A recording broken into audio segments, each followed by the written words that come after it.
Frank, good afternoon. Good afternoon, good evening from here. How are you today, Monday? Well, both of us took a little bit of a holiday break, didn't we? So we're in the most delightful spirits to go talk in our next episode today. And for Real Talk this week, our topic is healthy conflict. And I know that when we were talking just before, we were looking at a couple of sides to it. And I think that would be really interesting to debate. So one side is that need for healthy conflict, to be able to do it constructively. But I really liked how you were framing it when you were starting the conversation with me, because you were saying, what about how do you even recognize when you go into conflict? And I thought maybe we could start there, start with the self, and then branch out as we always do with these topics. Yeah. So maybe I'll throw the question straight out there. How do you even recognize that you are going in to conflict? What is that really about? Let's start unpicking it. Yeah. Well, okay, let's start first of all. Are you having the intention to start a conflict? And then you actually go do something that gives you the conflict? Or was that never your intention, but somehow still a conflict arises from that? So I would say, if you deliberately start a conflict, well, don't do it. But the other part is way more interesting. The other part is you're doing your job, you're at your workplace, and you're in constant conversation. You have all kinds of relationships with coworkers, with your boss, with your associates, with everyone, with your partners, your customers, and so on. So with the intention of trying to do the right thing, you still somehow trigger something in someone that they, in some unexpected way, shoot at you, and you didn't even really know where that was coming from. So I would say that there are particular core needs that everybody has in the workplace to different degrees. So I would say there are 5 core ones that you and I both will have in the workplace as needs. Maybe you a little bit more of those 3, me the other 2, but in principle they're all there. First, I think it's a need for autonomy. So nobody likes to be, supervised, been told all the little detail. You want to, evolve on your own. You want to develop. You want to shine, and for that you need some autonomy. And the second one I would pick out here is, for example, appreciation. So in teams where there's a lot of conflict, I think there's somehow has developed to a point where there is no more appreciation for each other's, their contribution, and so on. That happens a lot. How that happened may have been something way in the past.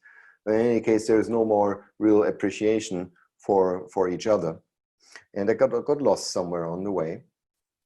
And this kind of thing gets worse, right? Because I think this law of reciprocity again.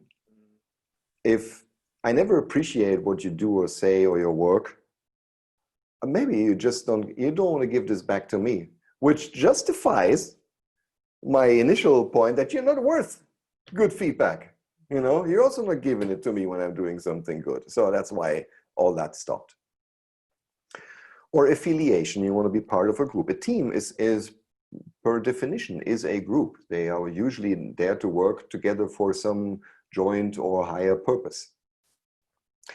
Now, it happens very often in the corporate environment that you want to be part of that group. You want to also be seen as part of that group. That makes you feel that you're in the right place.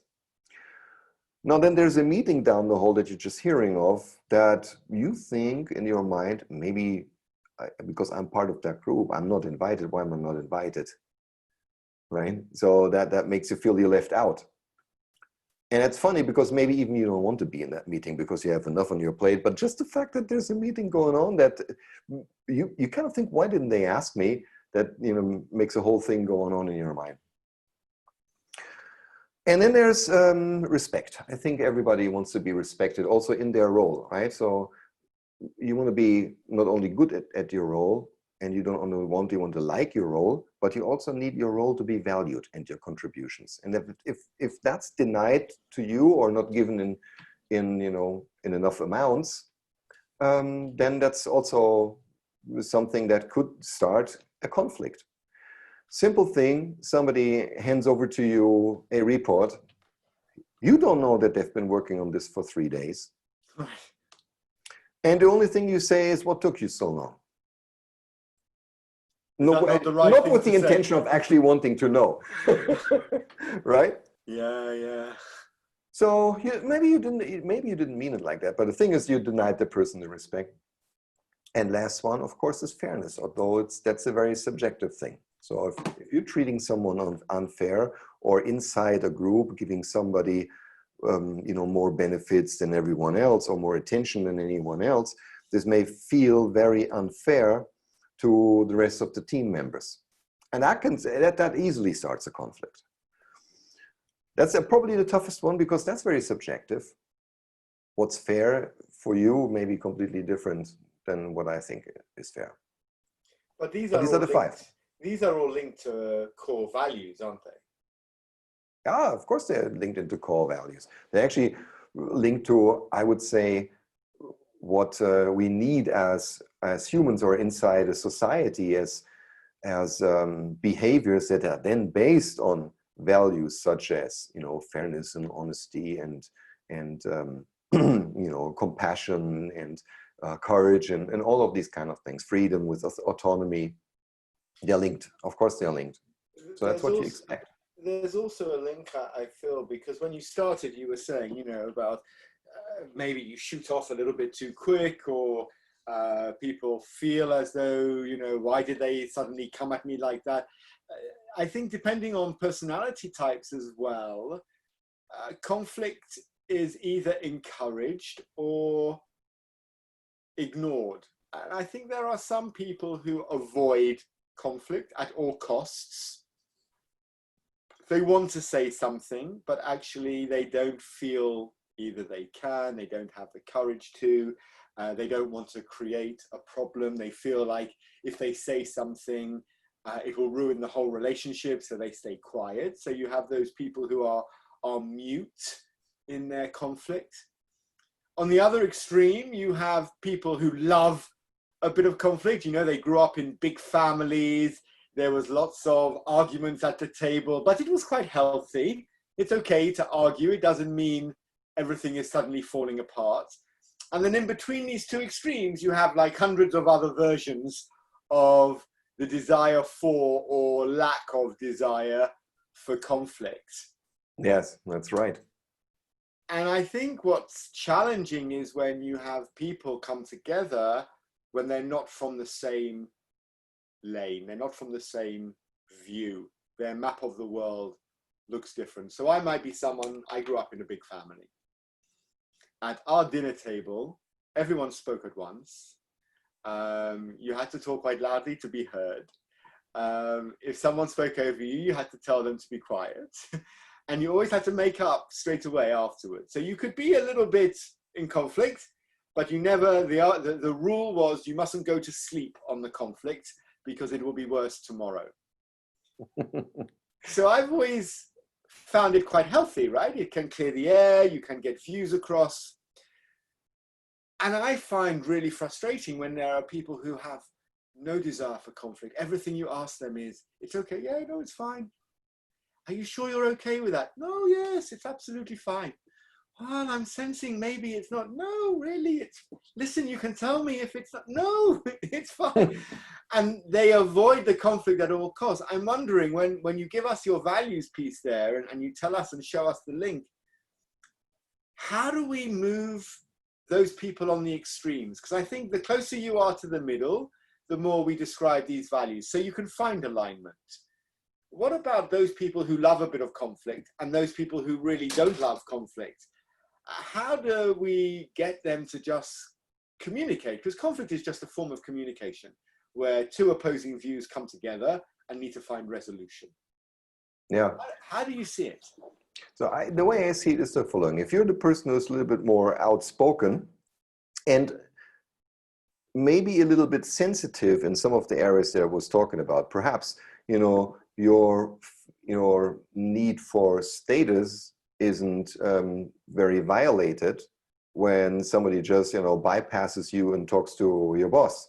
Maybe maybe that's not such an important thing for you. So for other people, what you think is, okay to do because you're judging it by your standards, that's a very tough thing to deal with. Mm. So I think, first of all, if you're somebody who's very outspoken and let's say not a person who's not shy for having a conflictual debate, still with a good intention. I'm not talking about the troublemaker, right? So with the intention of maybe finding a solution, improving or finding and improving the little weak spots in the plan, these kind of things. You really need to observe how people are reacting, of course. First of all, to have the awareness. Otherwise, you would just be, I don't know, somebody who's just stepping on everyone's toes and then not even realizing it. Yeah, right. That's terrible. I believe maybe, right, if you would be someone who has been used to growing up being in a lot of, heated debates where everybody just gave them a hug before they went to sleep, you were trained to be punched in the mouth a couple of times, so you're not too sensitive about this, So others then, and maybe the ones that never want to be, really talk about something, and they carry it with them and maybe even get sick over it. For them, to be honest, either you consciously and deliberately train discourse a little bit, or at the very least, you need to learn how to give feedback to somebody who seems to be stepping on your toes, who's violating your sense of autonomy, appreciation, affiliation, or whatever it is. I don't think that you'll go through life without having to develop these skills a little bit. Otherwise, you'll always feel mistreated, not appreciated, right, and so on. Is there a cultural shift as well here, depending on maybe where you grew up? I'm thinking in some countries, just the natural communication style is more reserved. I'm thinking in England, for example, where, generically across the corporate world, British people tend not to go into conflict. Whereas perhaps there are other cultures who are much more demonstrative in how they operate. I know I have two friends from Italy, and they always laugh with me because when the two of them start discussing football, for example, if you were watching from outside the window, you'd think they were about to come to a fight, right? Yeah. But they've got big smiles on their faces. They just talk with passion. They're animated. The subtlety of culture, does this come into play a little bit here? Particularly with your values. Of course. Just remember, so many moments when, in international environments and meetings, the more outspoken, direct nations that just have it in their culture to point the finger at something. Yeah. With a good intent, not for seeking trouble. Yeah, it goes back to your intention. We're really going into, they were really stepping on people's toes in cultures that are easily offended by anything. Right. So telling the truth outright is in some cultures actually not acceptable. Mm-hmm. You have to kind of soften the blow. You need to take your time. You need to make sure it's the right environment. You need to make sure that the person that is hearing what you're having to say isn't losing face in conjunction with others that may be witnesses to that.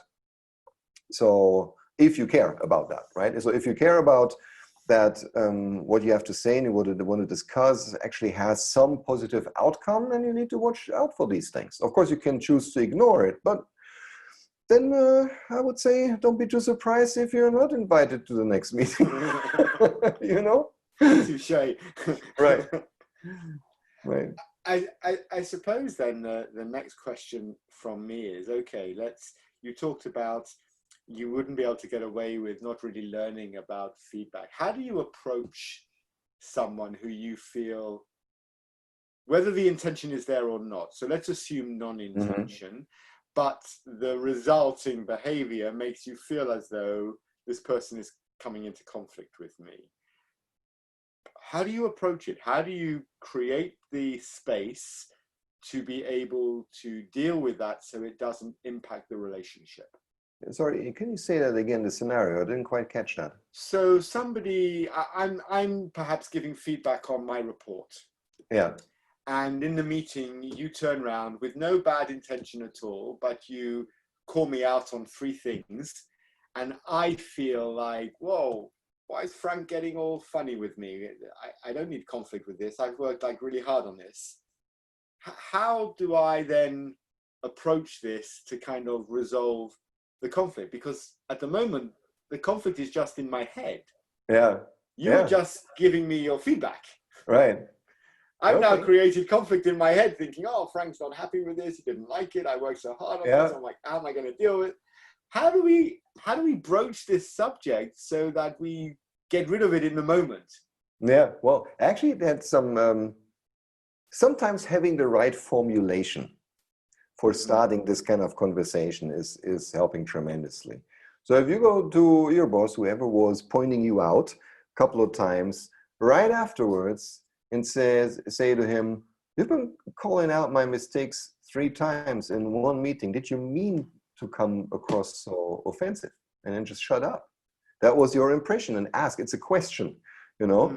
So then this person, either they didn't realize what they were doing and they go like, oh, hold on, what did I do? You know, so maybe from there it clears up, or they actually wanted to point you out really deliberately, but then you learn why. Then you're going to learn why, and you can start to deal with it. If you just take it with you, it will make it so much harder in the next meeting that you actually want to hide, because you don't want to have that experience again, but you didn't know what happened, you know? But if you turn this into a question and just say, how have you perceived a behavior, and just, was it your intention to come across like blah, blah, blah? And actually, you could take any adjective, couldn't you? So, yeah. Hey Frank, did you mean to come across so aggressive with me in the meeting? Hey Frank, did you mean to come across so against my idea in the meeting? Did you mean to come across quite... I like the fact that you could literally take any descriptive adjective to describe the behavior and add it to the question, did you mean... Because it's yes or no. Yeah, it's yes or no, but then you shut up, because you want more information. You need the other person, because if you're silent and stand in front and wait for more, the other person will feel compelled to give you more context as to why they did something, or maybe they admit that they're maybe have been going too far or something like that. Let's see. But you need to, you know, this is the way of starting to have a conversation without really making too many assumptions. Because what I like about that is you're not saying, hey, Frank, you were being really aggressive to me. Yeah. Where you're then going, no, I wasn't. And then we end up in proper conflict. Yeah. You're saying, did you mean to come across like that? And then you can say, Brad, no, of course not. I was just making the point. You know, my style is very direct. Oh, okay, great. So, and we put it to bed straight away. Exactly.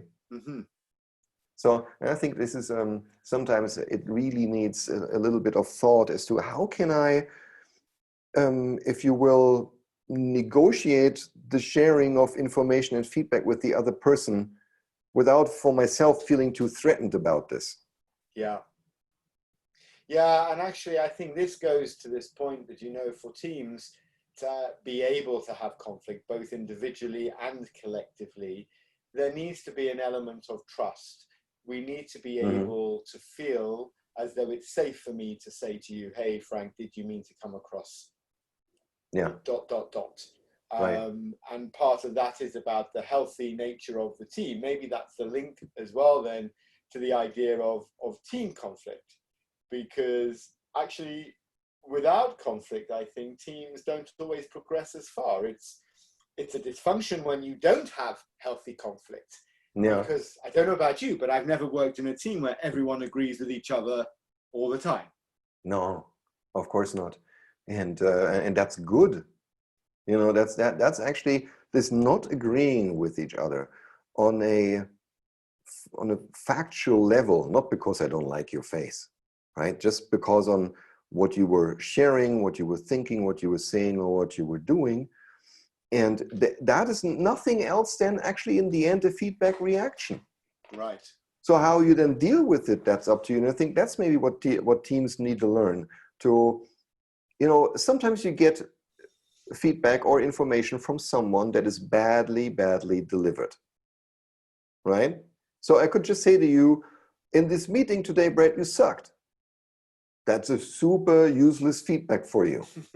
Yeah, I'm right? not sure what I do with it. Yeah. Yeah, you're not sure what to do with it. But there might be something important that I have observed that I was just too, you know, poorly able to let out. So I think in teams you need to learn and say something like, "Oh, I didn't see that coming. Please tell me more. What did you see? Do you have was there something specific?" Because you need to learn to ask, right? You need to learn to ask when you receive feedback and it's not specific and you don't know what to make from it, to ask.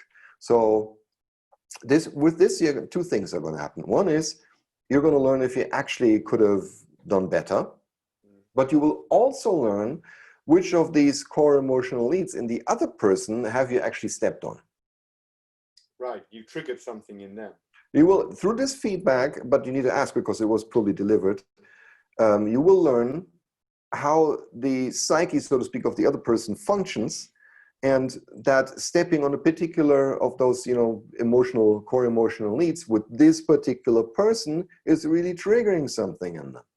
So sometimes it's just maybe just a twist of a formulation or something like that would have had a completely different outcome in the interaction with that person. So I think you need to seek to understand, right? Of course, in all forms of communication, that last line you used there, you know, it's a critical piece of the puzzle, right? Seek to understand before seeking to be understood. Right. I think it's Covey's 4th habit of his 7 habits. I probably sound like a bit of a geek there in knowing that. That was a bit geeky, but you're probably also right. Someone will check and they can give feedback if I'm not. I'll check afterwards. We'll put an addendum if it's not number 4. But that concept, you know, because of course most people are actually not really listening. They're listening with the intent to speak. Yeah. So this already changes, for me, this is a big shift for people to, when feedback is coming their way, to not automatically presume that it's negative and intended to upset, hurt, or be conflicting. Right. Conflict often starts in one person's head. Mm-hmm. And it's normally when 2 people come at something and there's, you know, a high emotional investment, the stakes are high, and we're at opposing ends of the spectrum. Yeah. And then we have conflict. That's right.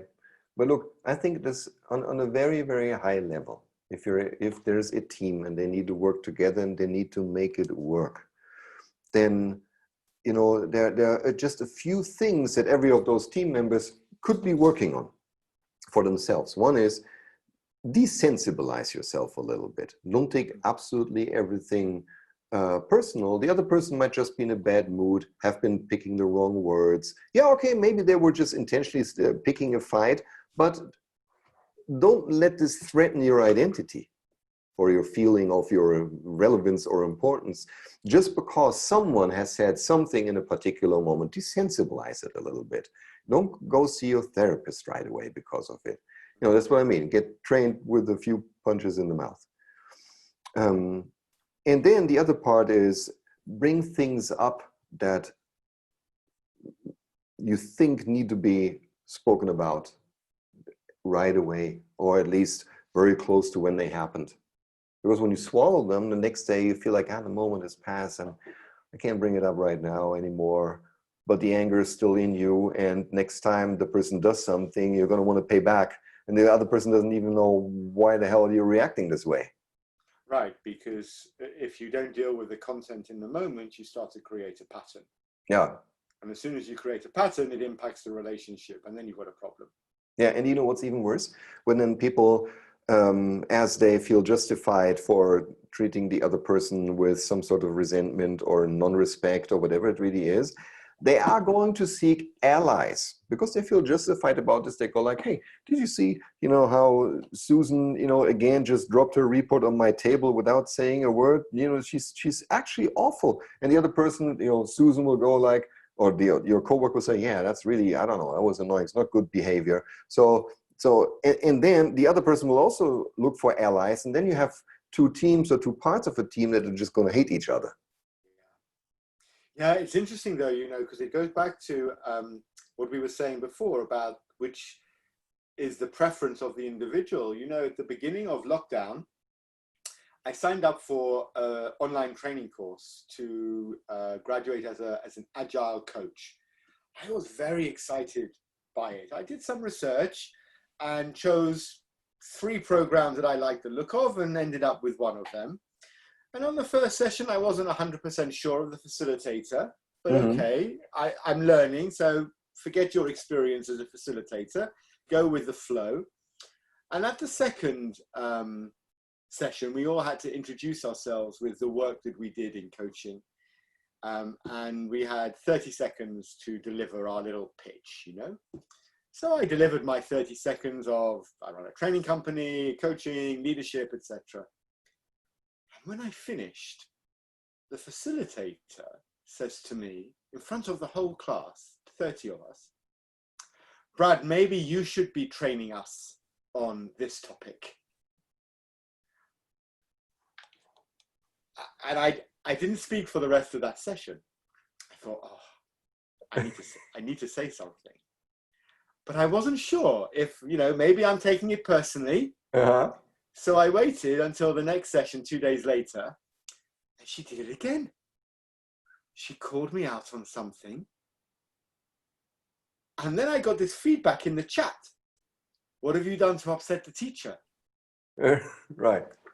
So I thought, no, that's wrong, right? I need to confront that straight away. So interestingly, I sent a message to the teacher at the end of the session, said, hey, good. I'd really appreciate the opportunity to have a conversation. I felt there were a couple of occasions when you highlighted things of what I was saying in a really negative framing, which I found disappointing. It would be lovely to talk to you about it. She didn't reply. All right. No. Do you know when she replied? No. In the next session, in front of everybody. Interesting. Right. And she says, and one of us didn't like the way I spoke the other day. So, Brad, I'm very sorry if I upset you. And I just said, well, I won't say her name. I wasn't upset. I was shocked more. But thank you for the apology, even though she didn't mean the apology at all. Yeah. And obviously I left the course after that because I thought, I don't want to work with somebody who's so disrespectful. But it's interesting, isn't it? Because here was someone who was looking for conflict. Yeah. That wasn't there. I approached it using the techniques that you're talking about, and then they didn't want to play. Right. And actually, I didn't know where to go with that. No. So if it would be a person you would need to work on regularly in the future, maybe you could already from this story make an educated guess that what you stepped on from her perspective with your email wanting to talk about this was probably her sense of how she needs to be respected, or the value that you would see in her role, her status, perhaps, as the person who somehow that felt threatened. So in a relationship that will go on for a longer time, you would already kind of have a recipe to deal with it, and maybe an anchor on how you can start to resolve it. But sometimes, if it's, fleeting relationships, sometimes you're just left with a punch in the mouth. Right, and I think, and yeah, exactly. And I share the story because I don't want people who are watching to think actually the techniques work all the time. Mm-hmm. Because sometimes you actually have to just take the hit and keep moving forward. And what I really liked about what you were saying before was just because somebody says something doesn't make it true. Yeah. And for me, this idea of healthy conflict is when both parties are really willing to come to the table and talk about what just happened. And if there's a way of resolving it, or if there's a way of minimizing it, you do it in the moment, as soon after the situation has occurred as possible. And I think there's three things that come out from what you're saying to me there. One, we have to be comfortable confronting it. Two, we can use techniques to confront it in the most timely way. Mm-hmm. And three, and perhaps this is the most important because it's the starting point, before we confront, we have to try and understand what was it that we triggered in them. Yes. Yeah, good. Because that created the reaction. Yeah, super summary. And you might be, I don't know, so just to say what you did, was with a good intention, or maybe you've been oblivious of what you're doing, but certainly not a bad intention. And you can't all the time see what's coming back from people. So sometimes you just have to go live with it. But the key point is the good intention. If you keep it, even if somebody's shooting at you after, then I think you have a really good chance of resolving it. And teams have a chance of getting back to that are already in some kind of war with each other, have a chance of starting a path. Let's say it like this, nothing overnight. Starting a path of being open and transparent with each other in a respectful way. You have to can learn that, and then over time, they're just going to learn that they can actually trust each other. And actually what you say there is, for me anyway, highlights the work of Patrick Lencioni and his 5 dysfunctions of a team. Right. And I attended one of his webinars during lockdown, and they talk a lot about, so they have a pyramid with these 5 dysfunctions, and the bottom 2 are a lack of trust and a fear of conflict, with healthy in brackets. Mm-hmm. And if you don't have trust, you can't have healthy conflict. That's true. But by having conflict, you can build healthy trust. Yeah, it's interesting, isn't it? There's a way that there's a backdoor to building or rebuilding trust for just exercising the right behaviors and just maybe having the consistency of doing it, because maybe sometimes the other person is not going to buy it from you. Now, all of a sudden, why is he of a sudden kindness from Brad? I can't be. About? Something what like does he that. want? But if you sort of be consistent with it, then it opens these back doors. Yeah, and I think there's always again, you go to respect. I always think of the Rocky Balboa movies when I think of sort of stories. And in the first 2 movies, he was in direct conflict with the main boxer, the other character, Apollo Creed. But ultimately, through their conflict, they create this mutual respect. And through the mutual respect, they build a friendship and trust that helps them work together until one of them dies. Yeah.